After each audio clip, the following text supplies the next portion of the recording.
con tu comida, venga. Ulises. Me va a arrestar, ¿verdad? Me van a juzgar por el asesinato de Gamboa. Lo siento.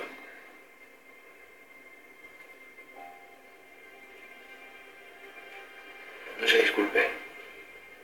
Conozco bien la ley del mar.